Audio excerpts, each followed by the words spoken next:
শুধুই ভক্তমণ্ডলী, আজ এমন একটি ভিডিও প্রকাশ করতে চলেছি যার মাধ্যমে আপনারা পরিষ্কারভাবে জানতে পারবেন নিত্য সিদ্ধ কৃষ্ণ প্রেম সাধ্য কবু নয়, শ্রবণ ও শুদ্ধ চিত্তে করয়ে উদয়। তা প্রত্যন্ত গ্রামে একজন বয়স্ক ভাগবত পাঠক নিত্য ভাগবত পাঠ করতেন। সেখানে গ্রামে কয়েকজন মহিলা, তার মধ্যে একজন বয়স জ্যেষ্ঠা, তিনিও যেতেন ভাগবত শ্রবণ করতে। তা শ্রীমদ্ ভাগবত শ্রবণ করতে করতে ওনার ভিতরে এমন একটি ভক্তির উদয় হয় না, পাঠক মশাই যেদিনকে আলোচনা করছেন যে জীব নিত্য কৃষ্ণদাস, তাহা ভুলে গেল তে কারণে মায়ার পিছায় গড়াতে বাঁধিল। আমরা যে কৃষ্ণের দাস, সর্বদাই যদি এটা স্মরণে রেখে এবং হৃদয়ঙ্গম করে আমরা কর্ম করতে পারি, তাহলে অবশ্যই কৃপা পাওয়া যায়।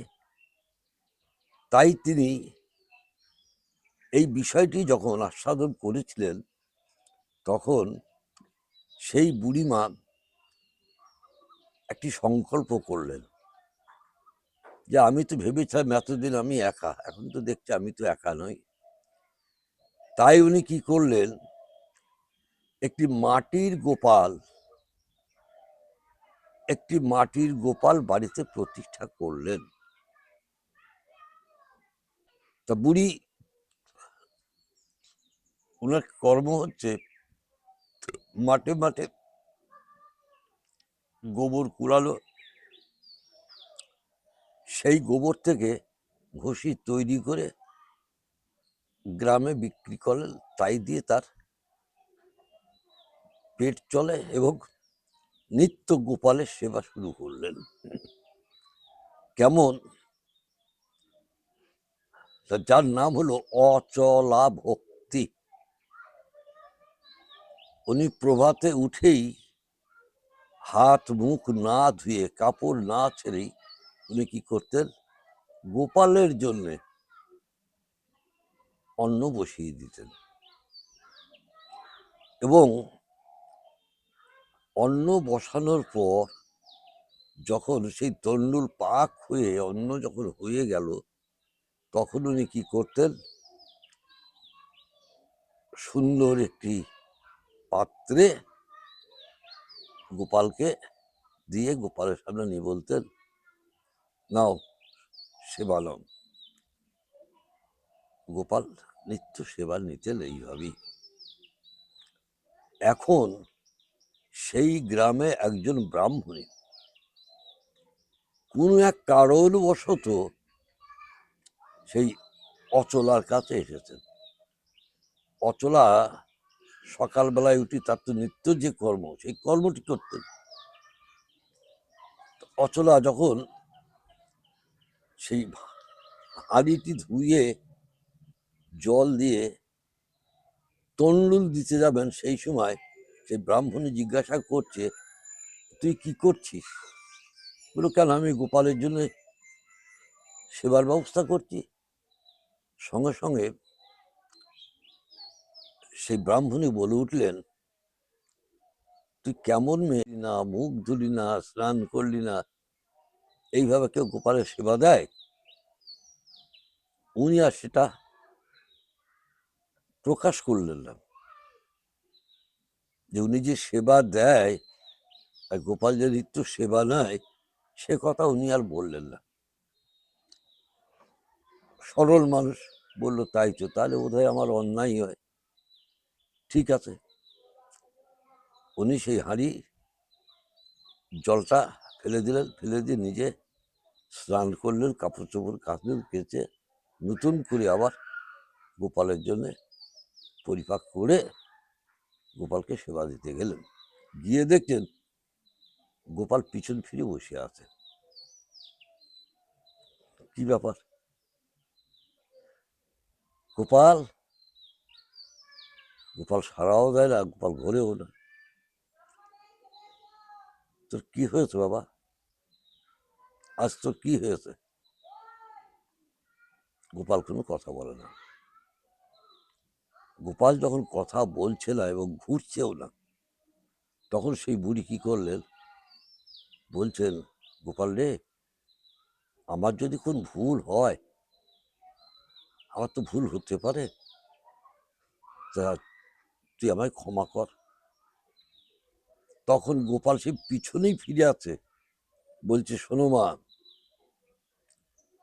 তুমি প্রত্যেক দিন আমাকে সেবা দাও, তা আজকে সেবার টাইম তো অধিক হয়ে গেছে, আজকে তো আমি সেবা নেবো না। তুমি কেন সেই ব্রাহ্মণীর কথায় আমাকে সেবা দিতে এত দেরি করলে? তুমি তো সর্বদাই আমাকে হৃদয়ে রেখে তুমি মাঠে মাঠে গোবর করাও। আমার কথা স্মরণ করতে করতে তুমি বাড়িতে এসে ঘুটি দাও। আমার কথা স্মরণ করতে করতে তুমি শুতে যাও, তাও তুমি বলো, গোপাল ডেকে দিস, তাহলে বাবা তোর সেবা হবে না, দেরি হয়ে যাবে।